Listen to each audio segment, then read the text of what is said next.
आज जनवरी 12 तारीख स्वामी विवेकानंद जयंती जातीय युव दिवस आम पालन करछे।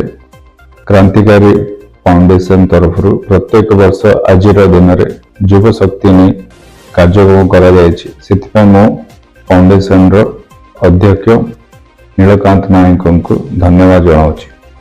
आज ओडिशार यूथ कॉन्क्लेव कार्यक्रम में सामिल होबार कार्यक्रम थिला, किंतु मो निर्वाचन मंडल रे किसी जरूरी कार्य मु अनुपस्थित रही से आपण मान निकट में दुखित।